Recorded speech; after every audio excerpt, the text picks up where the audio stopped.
In Malmesbury town where the hearts ignite, a home for the lost where the broken find grace. KLC's the place, God's love fills this space.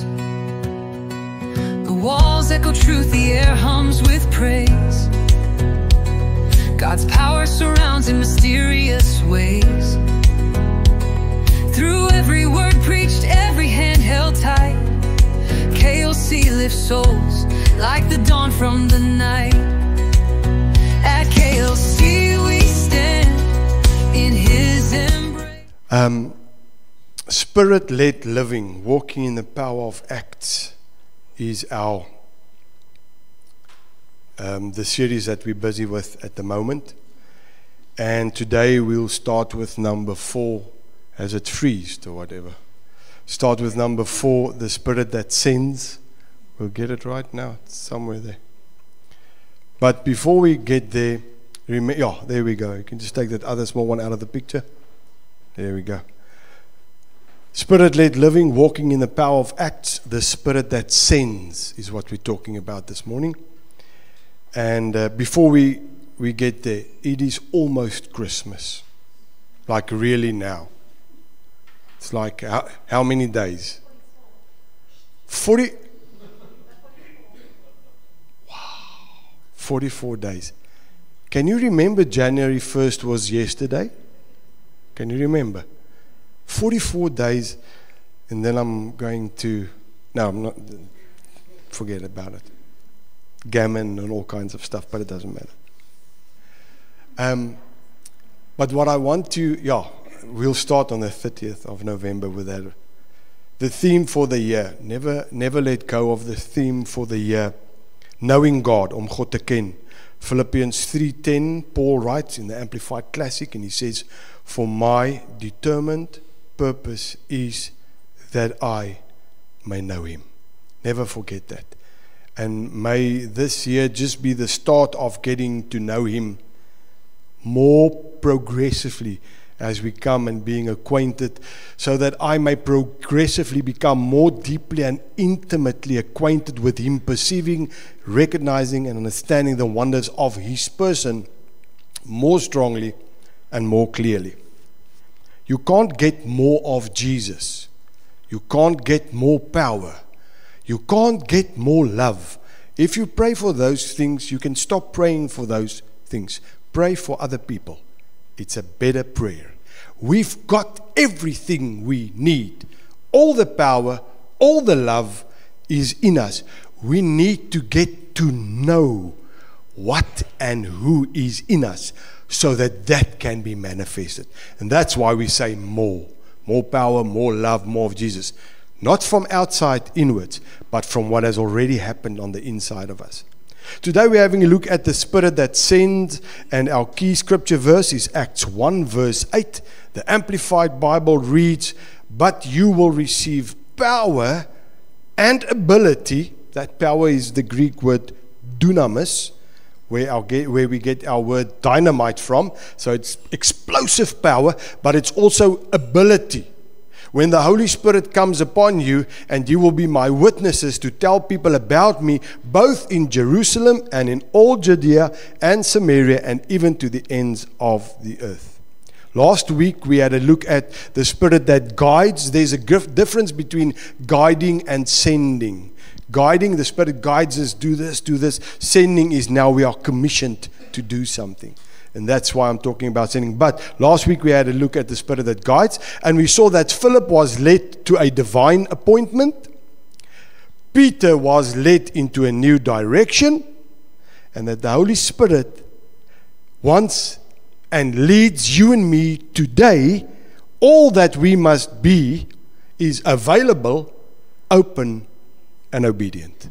You don't have to be clever, you don't have to be pretty. If you're clever and pretty, God bless you, then you've got everything. But you don't have to have money or a big house or a big car or be eloquent with the English language, soos wat ek baie keer nie weet wat moet ek nou sê nie. But you must just be available, you must just be open, and then you must just be obedient. So let's have a look at today's sermon, the Spirit that sends. You see, we are going to read a scripture verse where the Holy Spirit commissions and sends the church into a mission. He commissions them. Because the Holy Spirit is not in the business of comfort zones.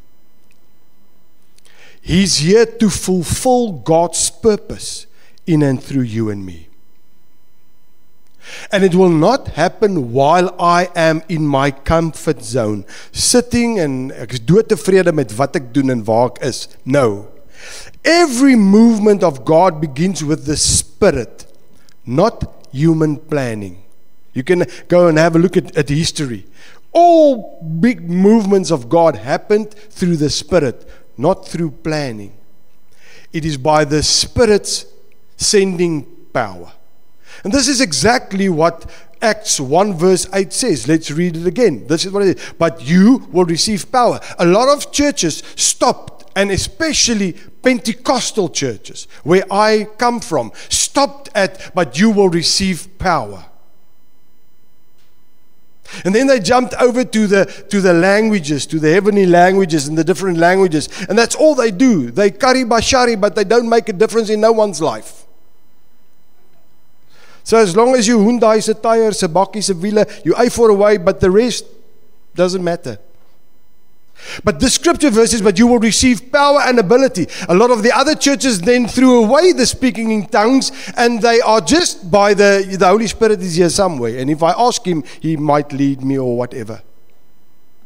You see, too much word, or let me put it this way. Only word, you dry up. Only spirit, you blow up. But with the word and the Spirit, you grow up. There's a balance. I need the word of God, but I need the Spirit of God. I can't shun the one and say, I'll just get stuck into the word. Or leave the word, we'll just do the Holy Spirit. There's got to be a balance. And this, but you will receive power and ability when the Holy Spirit comes upon you, and you will be my witnesses to tell people about me, both in Jerusalem and in all Judea and Samaria and even to the ends of the earth. This is the strategy of the Holy Spirit, because the Holy Spirit knows God's heart. So he said, okay, I'm going to give you a strategy. Jerusalem, where we are right now. Your Jerusalem, where you are. Your house, your people. Your town. Judea and Samaria, people who are near but not like you necessarily, or whatever. And then ends of the earth, places you've never been, people you've never met. Because the Spirit never ever empowers to stay. He always empowers to go. The Holy Spirit does not fill us for comfort. He fills us for commission. You will receive power, and you will be my witnesses. So when the Holy Spirit is active in my life, I am an active witness. Otherwise, something is wrong somewhere. By Acts 13, the church in Antioch is strong, growing, Spirit's filled. You can remember what the apostles did. They busy building. And now the Spirit says, okay, you've come up to this place. I'm going to start sending you now. There's people who need to hear. So let's read Acts 13 verse 1 to 4. Not going to read a lot of scripture today.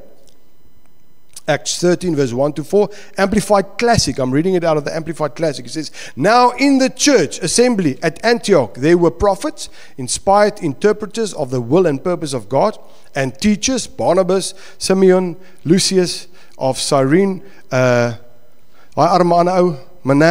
a member of the court of Herod the Tetrarch, and Saul. While they were worshipping the Lord and fasting, the Holy Spirit said, separate now for me Barnabas and Saul for the work to which I have called them. Then after fasting and praying, they put their hands on them and sent them away. So then, being sent out by the Holy Spirit, they went down to Seleucia, and from that port they sailed away to Cyprus. Let's quickly have a look. Number one, the sending began in worship. Verse 2. While they were worshiping the Lord and fasting. Notice where the Spirit speaks. In worship. What does worship mean? Worship means a life laid down before God. Not just singing or when we come together. It's a life laid down. In obedience, the Holy Spirit speaks. He doesn't speak in a board meeting. He doesn't speak to them in a planning session. But He speaks while they are together and worshiping. The Holy Spirit starts speaking. Why? Because worship, a life laid down before God, prepares your heart for whatever the Holy Spirit wants to tell you, teach you, what He sends you to do. Why? Because worship tunes our ears to the heart of God. When it's not about me, when it's about Him, I get tuned into His heart. And when it's about His heart, it's about, Lord, what must I do and how must I do it?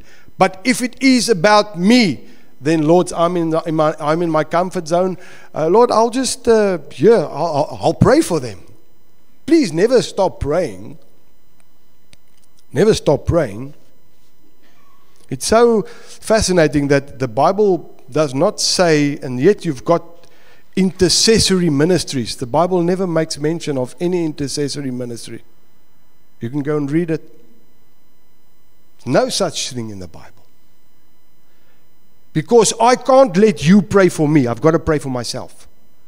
It's awesome that you pray for me and I pray for you. Absolutely. But I need to pray for myself. So what do? No, I don't pray for this situation. I just contact the intercessors. They will pray it through for me. It's wonderful to have people to pray with. We need each other. We need to pray for one another. But to make use of a ministry and say, you pray for me, I won't pray. You hear from God, you tell me. No. I need to pray. Because now I'm in prayer, now I'm in worship, my life is laid down before the Lord. Or sometimes you just go into your room, you just put some worship music on and you just get quiet before the Lord. All of a sudden you just hear this voice. Do this, contact this person, do whatever it is, because it tunes our ears to the heart of God.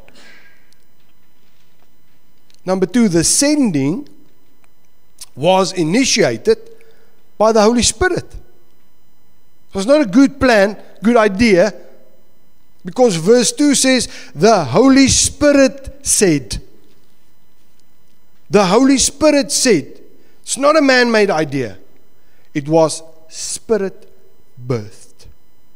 When the Spirit sends, it's not a suggestion. It's a commission. It's not a good idea. It's a command. It's a commission.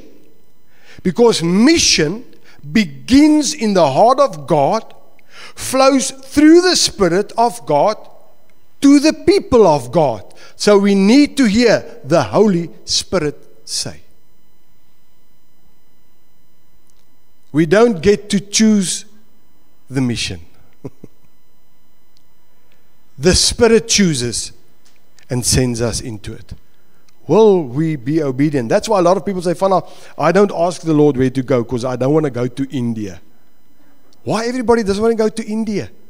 And it's always India or somewhere up in Africa or in the Amazon jungle where those guys has got the bones through their nose.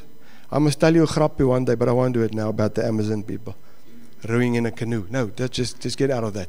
Anyway, so that's where. No. If He's the Lord of my life and He knows the best for me and the purpose that He's put me on this earth for is to glorify Him, then shouldn't I listen to what He tells me to do and go where He sends me? Because if I don't, then it's not about Him. We don't choose the mission.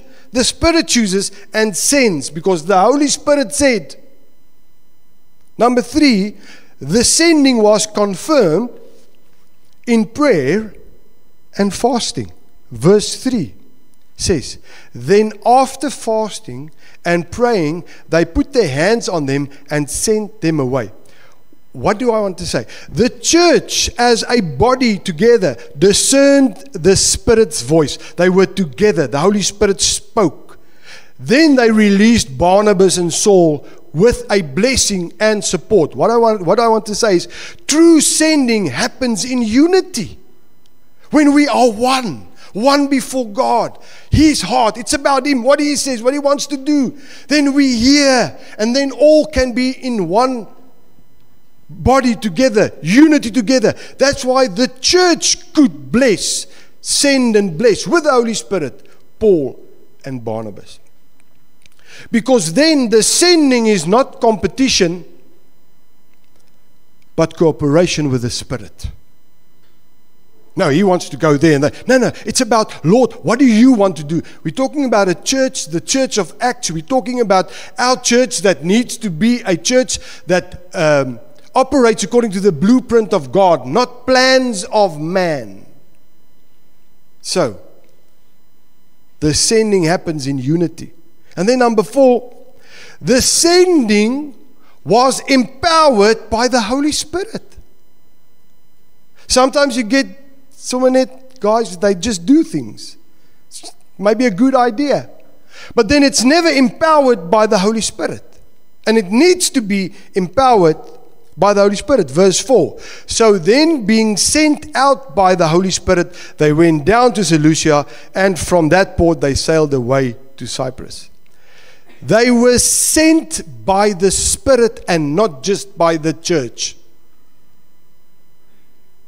Do you hear what I say? Otherwise, it's a good idea. Oh, that church. The Holy Spirit said, take Paul, take Barnabas, you must send them. I sent them. So then, being sent out by the Holy Spirit. The Holy Spirit sent. That makes all the difference. If I send someone, it's great. If the Holy Spirit sends someone and I confer with that, that's awesome. That's God's heart. Because it's so important. Because when the Spirit sends, He empowers, He protects, and He provides. Because then when I'm in a situation, I can say, Lord, I'm here because of being obedient to your word. Your Holy Spirit said, I must go, send me. I'm in this situation. Thank you for your protection, your provision. He provides. Why? Because He sends. And now, the Spirit has got this strategy for the church, which we read in Acts 1 verse 8. And He says, okay, I want to use you as witnesses. But you know what? I know you won't be able to do it out of yourself.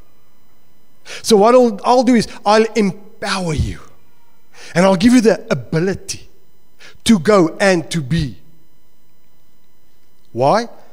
Why must the Spirit send us? His strategy for the church. Because number 1, the Spirit expands our vision.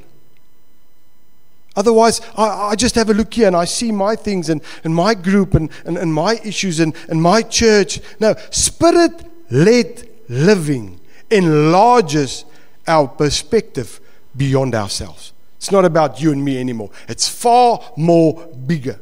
Why? Because the Holy Spirit is about kingdom. God is about kingdom. All that Jesus preached while He was on earth was the kingdom. You can go and read it in the Gospels. He preached the kingdom of God. The kingdom. The kingdom of God has different rules, different lordship. And not before you and I get to understand that we are not from this world. We are from a different kingdom. We operate differently. That's why in the kingdom of God and in the kingdom of heaven, what happens is if you don't have enough, you give away. Doesn't make sense. Because in an earthly kingdom where it's about empire and building and protecting, I look out for myself. But when it's about kingdom, God's kingdom, it's all about Him, what He wants. If I don't have anything, it's fine. It's about Him. What does He want me to do. So the Holy Spirit always calls us into kingdom purpose. That's a method or a test that you can use to test anybody that's out there spreading the gospel. Is it for themselves? Are they building their kingdom, their ministry, or is it about the kingdom of God? You see, the Holy Spirit turns spectators into witnesses. He turns consumers into messengers, and believers into the bearers of good news, the Holy Spirit. Can you see why we need the Holy Spirit? You can never ever go without the Holy Spirit. The Holy Spirit, so first the Spirit expands our vision, and then secondly the Spirit directs our steps. He directs our steps. We see in Acts how the Holy Spirit continually directed movement. Remember, we had a look at Acts chapter 8 where he guided Philip. He told Philip, go. And he went to speak to the eunuch. And he explained the book roll of Isaiah. He told Peter who to meet. Go down. There's guys by your door. Go meet. And he told Peter to do that. Why? Because the gospel was not for the Jews only anymore.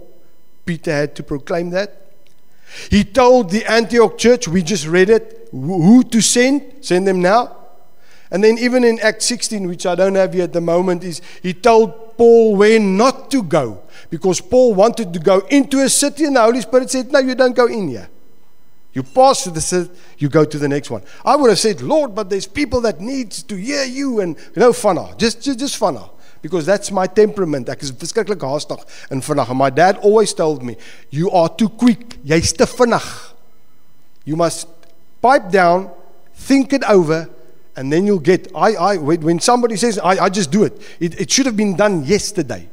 I can't wait for that. So my dad a lot of times says, jou back gaan jou nog in groot moeilikheid laat beland. And it has. It has. The thing that drove me nuts is when I asked my dad if I could go sleep at a friend's house, and then he told me, okay, I'll sleep on it. I'll tell you tomorrow morning. Ek word mal. How can you sleep on it? I need to know. I want to go to Hansie. Now I must wait. Ek slaap nie lekker nie, man. You know what happens the next morning? He tells me I can't go. Now I'm totally shattered. Why? No, I don't feel peace in my heart. I'm your dad. I don't have peace. You're not going. And please throw a tantrum. Because then, you're man. So, we need to be patient and we need to listen.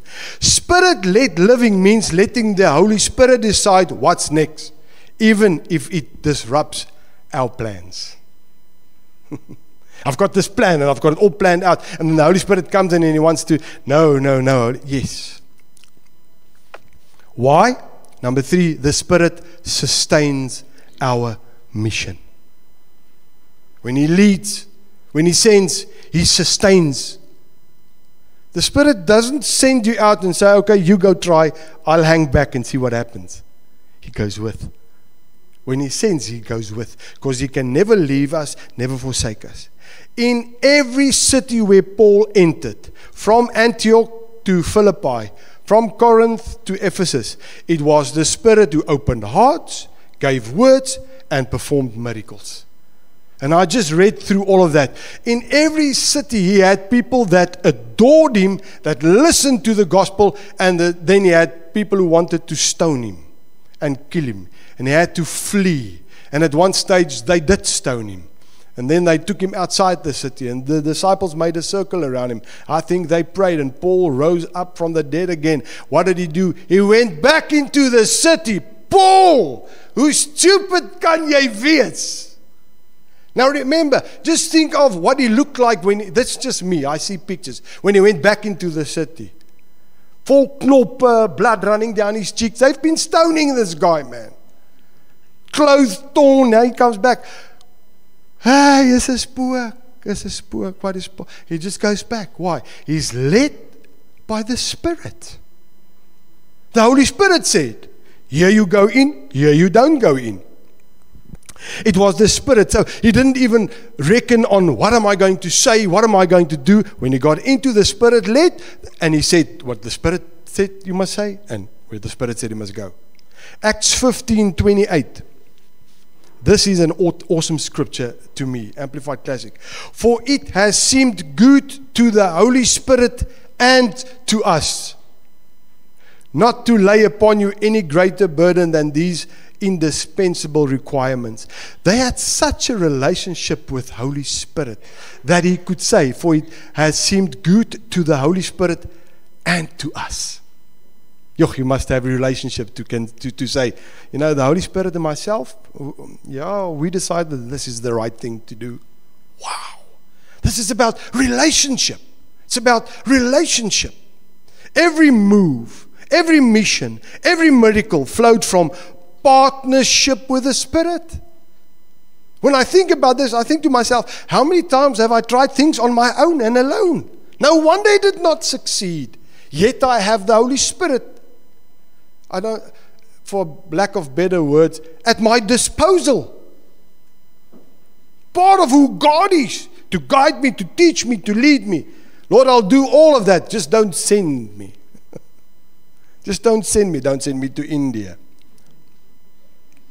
Rather, you don't pray that. Just say, Lord, just send me whatever. Don't, moenie name sit nie. How? If this now is the requirements, if this is what the Spirit does, how do you recognize Spirit-sent believers? Because there must be a way of recognizing Spirit-sent believers. Number one, they carry God's heart. That's how you see a Spirit-sent believer. The Spirit sends, why? Because He loves people. God is in the people business. That's why we are here. Spirit-sent believers have the compassion of Christ, seeing lost people, hurting people, broken people, and saying, here am I, Lord, send me, use me.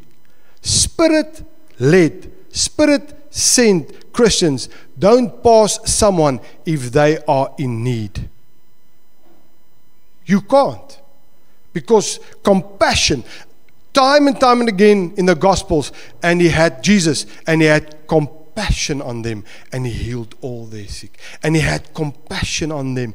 And we must, Spirit-led people, Spirit-sent Christians have compassion. You see it. You see, wow. Those people, they have compassion for the lost. They love people. Number two, they move in obedience. Spirit-sent people. Because it's not about them. They move in obedience. You see, the Spirit, when He wants to send us, and if we want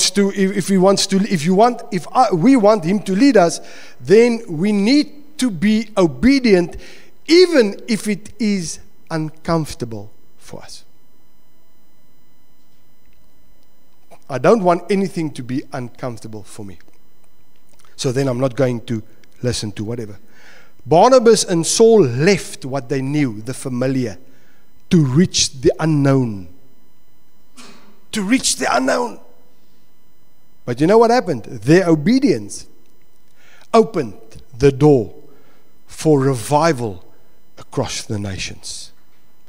Never ever despise the thing that you, Lord, just going over to that guy and just winning him over for the kingdom, of just saying, that guy is the instrument, that woman is the instrument that God wants to use to change Malmesbury. But He needs you to go touch that person, and then the change will happen. And then you stand back and you say, wow, what just happened? You were obedient. It takes one act of obedience by a Spirit-sent person to change the world. This is the witnesses of all these great preachers. You can go and listen. They didn't happen. This big guy happened. It was this guy happened. Their parents didn't want them. This guy said this about them. Then there was one guy, prayed with him. Lives change. Away we go. Obedience. Like I said the previous Sunday, in the small things. If I'm not obedient in the small act, why will God give me another command to do if I can't even do the small things? No, Lord, I only want the big things. If you like say, I've got this dream, crusades in Africa, the millions, but you can't even say to your beerman, Jesus loves you. I've got news for you. I've got news for you. Africa won't see you. And this is not being prophetic, this is just being logisch. Spirit-sent people walk in power. Spirit-sent people. Why? Because everywhere Paul and the apostles went, there were miracles and signs and wonders. The Spirit confirmed the word, the message, the gospel of the good news with signs and wonders. That's how you know people are Spirit-led. It's not just a hoo-ha, it's a demonstration of who God is. They walk in power. You see, you don't have to be impressive. You just have to be available. God uses a little boy met bietjie broodjies en vissies to feed 20,000 plus people. A little boy. You don't have to be impressive. You just have to be available. God's looking for people that's available. Here I am, too high and mighty, Lord. Oh. And he just passes over and he goes to the next guy, uses them, and there's a mighty move of God. Nobody can get the honor except God. God does not share his glory and his honor with people. He's God. And that is why. So, how do I apply this? I want to end. How do I apply this in my life? Spirit sent. Spirit sent. How does this work? You see, the same Spirit, let's just quickly get this. The same Spirit that sent the church in Acts is the same Spirit that lives in you and in me today. Not a different Spirit. So his mission has never changed. It's people. Getting the gospel to people. Being Christ manifested on earth. We were created in his image, Genesis. That's never changed. The devil came, brought the fall. Jesus said, okay, you do that. I'll come as a man. They fall as a man. I'll come as a man and I will win over. I will redeem all of mankind by dying on the cross of Calvary, giving them back their power, giving them back their Christ identity, so that in the beginning they were created in the image of God, that image will now be manifested. Romans 8. The earth, the whole earth is waiting for the revelation of the children, sons, daughters of God. Die aarde wag met reikhalsende verlange op die openbaarmaking van die kinders van God, seuns en dogters van God. The whole earth is waiting for us as a church to manifest Christ. I can't manifest Christ because I've got to hang up because you're sitting in my chair. Because you can go on holiday and I can't. Because you're getting a bonus and I'm not. Because you having whatever. Can you see? Wow, we've just got to get back to the basics. So how do I apply? Number 8, be willing to go. Be willing to go. Just be available. Whether it is across the street or across the world. So you don't have to worry, oh Lord, I'm never going to pray this prayer because just now. No, what about, hey, just send me. Because every single believer is a missionary to your home, your workplace, your community. That's your mission field, first of all. Your house, your home, your people, your family, your town. So we are missionaries. Just be willing to go. Lord, what must I do? Vanna, go to Spa and there you will meet. I just listened to a wonderful testimony in the week of a guy who ministered at a church. And then they gave him a blessing, but he just took the envelope and they put it in his pocket, and he forgot about it. And So 2 days or 3 days later, he put on the same pair of jeans and he was going to town. He just wanted to put some fuel in his car. So when he sat down on the seat, he felt oh yes, here's the money. So now I can go and put some fuel in my car. He didn't know how much money it was because he never opened the envelope. Then he drove into town and the Holy Spirit said to him, that money is not for you. That money is for a lady with a backpack. She needs it because, and he said, it's fine, Lord. And he just pulled off.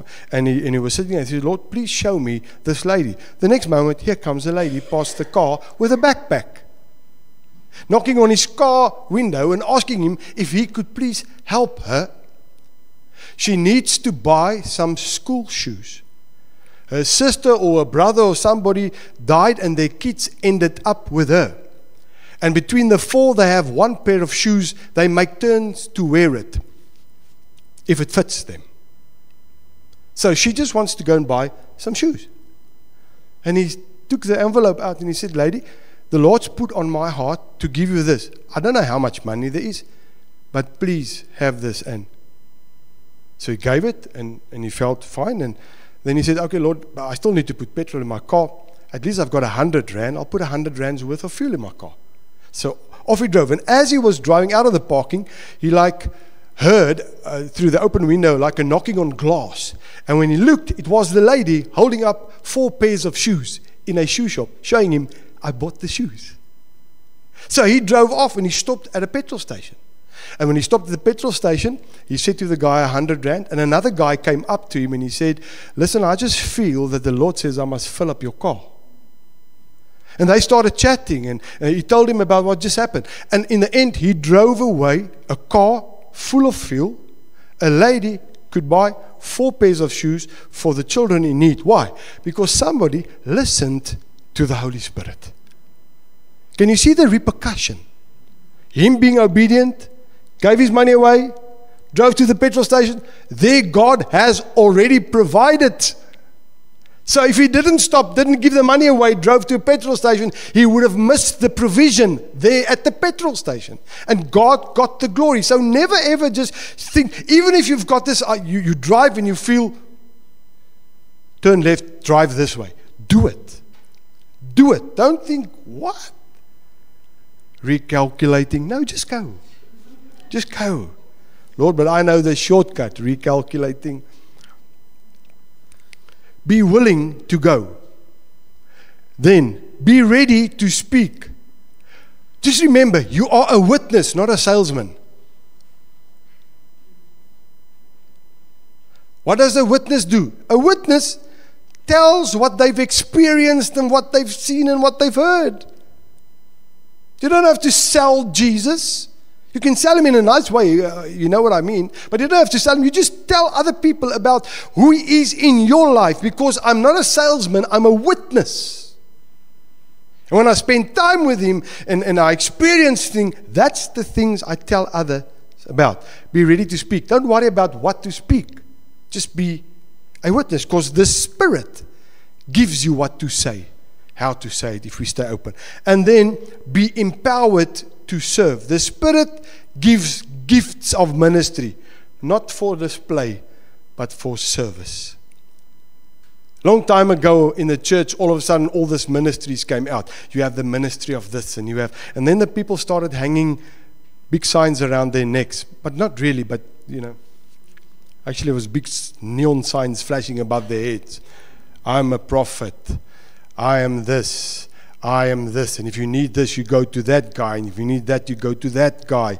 Hey, all of us has got the fullness of the Godhead living in us through the Holy Spirit. Every single gift that the body needs is within you and me. And if we are available, the Spirit uses that. Why? Because when the Spirit sends you, He equips you to heal, to encourage, to teach, to pray, to love people into the kingdom. Why? Because it's not about you. He is sending you. So in conclusion, the story of Acts is the story of the Spirit sending a church to go make a difference. Not to have church. That's awesome, that's great. But to be church. There's a big difference in having church and being church. Having church, we're together and we're worshiping and we're singing and what. Being church is now I've got to go live what I have received. I've got to go live it. From Jerusalem to Judea, from Samaria to the ends of the earth. Ordinary believers did extraordinary things. Why? Because of the Holy Spirit. Being sent by the Holy Spirit. The same Spirit still sends us today to schools, into our workplaces, into our families, into our communities, into new ministries, unreached people. Why? The Spirit that empowers us is the same Spirit that also propels us. You don't need to sit and wonder and say, Lord, how will I be able to do this? Fana's talking about a Spirit-sent church. Lord, I pray that Malmesbury, KLC Malmesbury will be a Spirit-sent church. A Spirit-guided church, empowered by the Holy Spirit, so that we can make a difference. There's people who need Jesus now more than ever. They are going to need Him even more. That's why next year we need to take a stand for God, for His love, for everything, so that people can hear and see in our lives. Don't worry about what to say. Why? Because if we are Spirit sent, He'll give us the words. Let's stand and pray together. You don't need to be afraid of what to say or how to do it. Fana, will I be able to do it? Joch, I know there's people that's evangelists like Davy. Davy can do it. Fana, Davy can do it. Davy is just obedient, and yeah, he's got the gifting of an evangelist, and he's an awesome teacher, and he just loves people. He just wants to get people to God. That should be our business as well. When we wake up in the morning, going to work, say, Lord, how many souls can we get into the kingdom today? Imagine we win one person per day for the kingdom. Just from now until the 31st of December, every single one of us. One soul every single day. Make the calculation. It's ridiculous. It's out of this world. Yet me? No. He wants our availability, not our ability. Because He'll put His ability in and through us. Father, we come to You this morning. You are in the business of people. When the first church got together and they started growing and things started happening, You said, right, here you are, now I'm going to send you. There's a world that needs the gospel. The gospel of the kingdom. We as a church this morning stand before You and say, Lord, Holy Spirit, send us. We want to be available. Send us into our families, into our own people, our town, our country, our nation. Doesn't matter. Lord, we want to make a difference. Not just because, but because we are Spirit sent, Spirit guided, empowered by the Spirit, transformed by the Spirit to go and make a difference. Thank You, Lord, that we cannot boast in ourselves. Like Paul says, when I'm weak, I'm actually strong then, because it is God and His power then working in and through me. So only God can get the glory. All You want is people that act in obedience, that say, here am I, send me, I'll be obedient. We want to say this morning that we will be obedient to the call of the Holy Spirit. We don't want to live life without You, like I've said it so many times before. We need the Holy Spirit now more than ever, ever, ever. And I pray this morning, everybody that watches by video, everybody that listens to the podcast, that the Holy Spirit will speak to their hearts, that the Holy Spirit will come and turn their lives upside down, so that we can start to be obedient in every single area and aspect of our life. Lord, and it won't happen if it's about us. It will only happen if the focus is You and You are the Lord of our life. It's actually an exciting journey. How exciting to think about, Lord, what are we going to do now? How are we going to do it? But because Fana's got a plan and it's all worked out and this is what's got to happen, I don't make room. No, Lord, this morning we want to have plans, yes, but like I said last week, hold loosely to our plans so that the Holy Spirit can come and change it anytime. Be glorified. May this word really inspire us. Holy Spirit, come and make this word alive in us so that we really act on this word. Be glorified in Jesus' name. Amen. Amen.